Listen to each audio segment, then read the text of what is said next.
So I'm from Washington, D.C. I think sports kind of run deep in my family. Well, back then, a lot of people get involved in like sports and stuff like that because they're trying to stay off the streets and stuff. So I've been playing football since I was about 6. And, single parent family home, so kind of my mom, my aunt, and my grandma pretty much raised me. And I got picked up at New Orleans, so I was kind of like one of the top corners, did the combine and everything when I came out, and didn't get drafted, so I got picked up by the New Orleans Saints. Could have went anywhere. So I was there for my first 3 years. Started for 3 years, and then this year I was in the season with them. Got traded down here for the rest of this season. Then rest is history. Been able to do a lot of things, making money in the league and stuff like that, and helping others. And just being a big brother to some people back at home and stuff like that. So I told you I started a couple of camps and stuff like that. And me and my uncle actually teams up. He got his own program, and we kind of like do a lot of stuff with kids too, similar to what you guys do, but kind of like in our community. No doubt. That's why we do this program, because I want to get your point of view, and I want to get your point of view. Okay. What can we do to bring awareness to what's going on? How I always tell people, everybody thinks they know the law, and that one person, even the police, that one person has read the law book. Right. Except for what we told. It's different in different states. And it's different in different states. Right. It's different in some counties. Right. Exactly. And so we don't know the law. And I think if we had more understanding and more education on both sides, it would cut down on some of the issues that are brewing today. Yeah. Exactly. And I think that's what education with awareness. And so that's what prompted me to start this program, is because I got police officer buddies, and I got two sons at 16 and 17, and I deal with a lot of clients all the time. So it's like, okay, it can go left at any one of those, any one of those avenues. But if we bring some education and awareness to it, we can stop it. I don't want to say stop it, but cut down or get an understanding. Like mine, I kind of grew up, like I was telling her, my aunt, my uncles, my cousins, like police officers. So we had camps, like Great Dare camps, those type of camps I was involved in since I was young. And I feel like those was during that time and leading up to like what's going on now. Those camps kind of like prepared me what to do, and stuff, and certain type of situations, the right from wrong, the laws and stuff like that. A lot of people get away from that type of stuff, so finding different type of things to like let people know what they're learning about what to do in situations and stuff like that. So then, what are some of the community programs in Miami Beach that you guys have? So I'm from the Community Affairs Unit, actually, and we actually combine with Police Athletic League, and we have the first of all, and just to start from the beginning, if you will. Mm-hmm. So once upon a time, we had a mentoring program, and we started our mentoring program in high school, and then we realized, wow, it's too late. We have to go back. So we chose to go to middle school. We got to middle school and realized it was too late.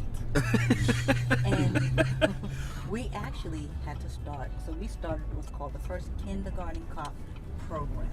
Okay. And with the kindergarten cop program on Miami Beach, every kindergarten class has a officer assigned to it, awesome. and to mentor the kids. So they go once a week. They talk to the kids. They listen to the kids. And I can assure you, your children tell it all. Mm-hmm. They do not lie. They tell you everything that's Straight. going on in the house, and very direct, And it's the reason why we started from that, because, sometimes I'll be in Publix, I'll be in another grocery store, and the parent will say to the child, if you're not going to stop being bad, I'm going to get her. And he points to me. Hey. So now... D, that was... Hey, Exactly. you hit that. Yes, You hit the... because now what did you do? You told that child You put fear. to be scared of me. You put fear. And now you're taking away the trust. Yeah. And we have to rebuild that. That takes years. Because you told that little kid, don't trust me, because I'm going to take him to jail. And that's totally the opposite that we want. And so we decided, hey, let's go into the kindergarten class and tell them, don't be afraid of us. Trust us. We're here to help you. Let us know what's going on. You can come to us. And we developed that, and that has been a very successful program. In addition to, we have police explorers. They start anywhere from 12 all the way up to they graduate from high school. And then they come and they give back on top of that. We're just getting ready to start a sponsorship for if you are in high school and you want to become an officer. We're starting a scholarship to do that based upon one of our fallen chiefs who passed away, and his wife wanted to do this scholarship in his honor. Okay. So we're starting that as well. We have tons. We have a Thanksgiving basket. Every child that's on free reduced lunch gets a Thanksgiving dinner. Oh, Why? nice. Because everyone has that perception that everybody live on Miami Beach is rich, which is totally opposite. I told you to come down here because this area is known as South of Fifth. Okay. This is $1 million to $1 billion location.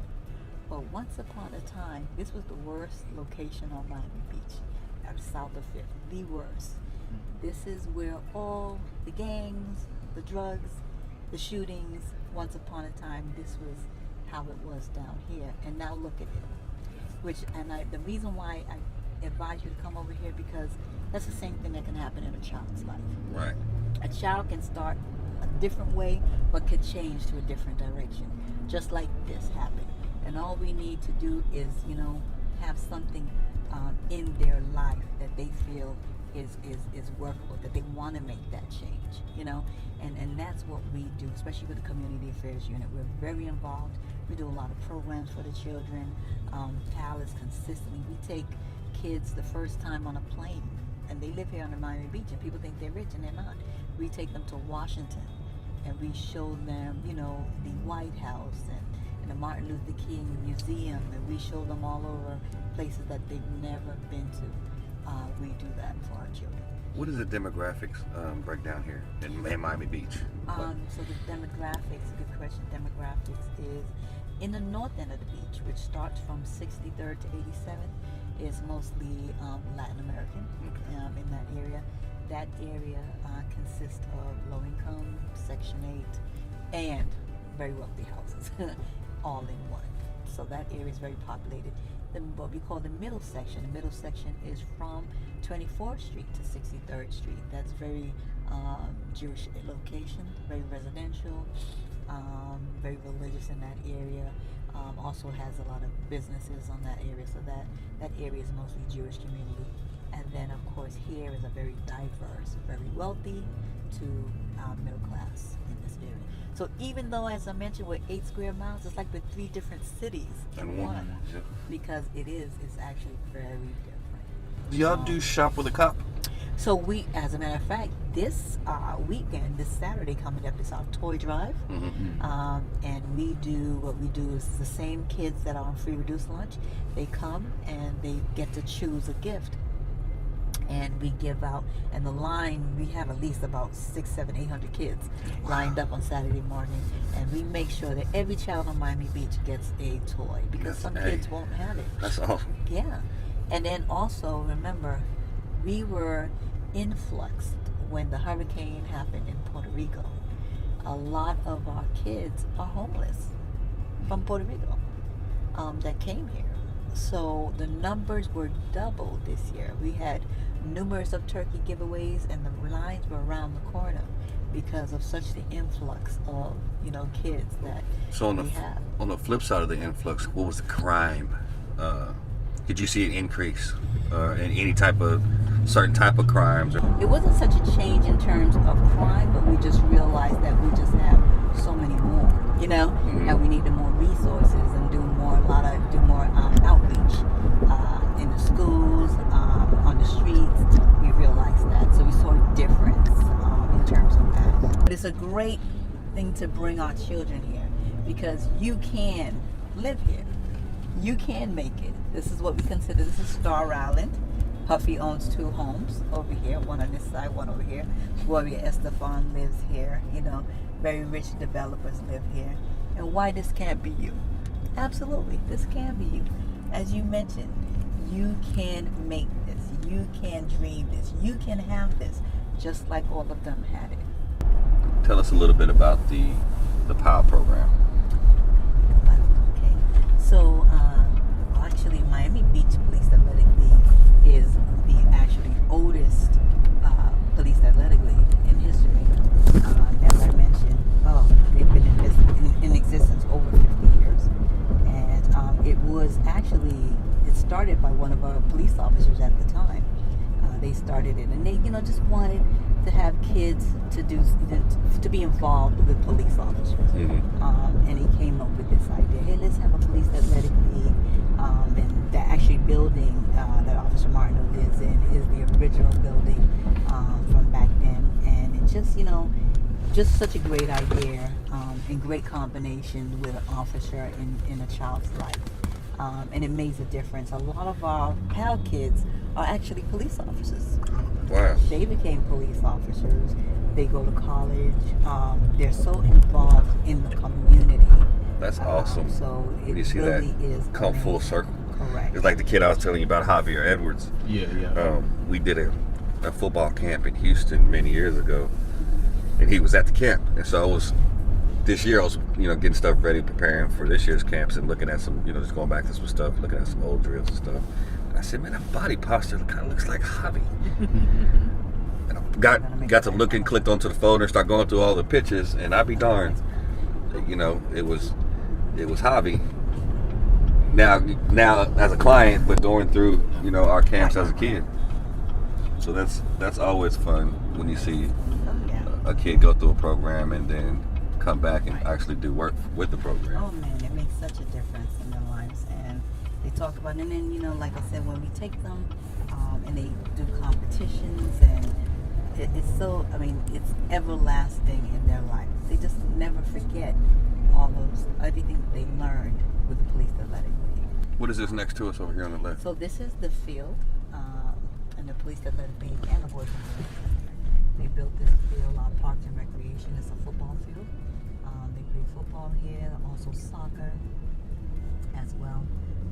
So this has no relation to any public school or private school. This is all. No, right. This is from Parks and Recreation. Wow. Nice. That's pretty nice. Yeah, spend a lot of money building it. Come in. Very good. Yeah, like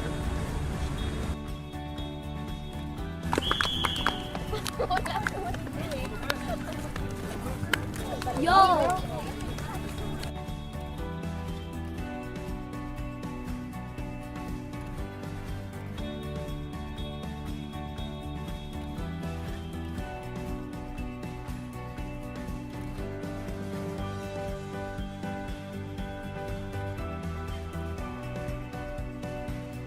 How do you self-motivate yourself to push through and become the person you want to be? I say just by staying in school, doing the right things, and even in your household, listen to your mom, just doing the right stuff to see. Like me, I went in a million years. I wouldn't have thought I'd be in the NFL. You know what I'm saying? So actually, I wanted to be a marriage counselor.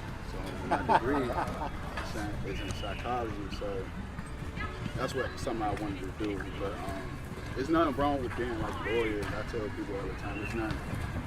I know it's only a small percentage of guys make it to the NFL, and BAM even know that. You feel me? So I just stick with y'all doing. I mean, wherever God takes you, leads you in your journey, you just go there. But I would not tell y'all I don't shoot to play football, sports, and stuff like that. I mean, I think I use this stepping tool like to take care of my family, and I've been doing a great job at it. So I feel like if you have a dream, man, go out to your dream, 100%. You can achieve all your dreams. Think big. Don't think small.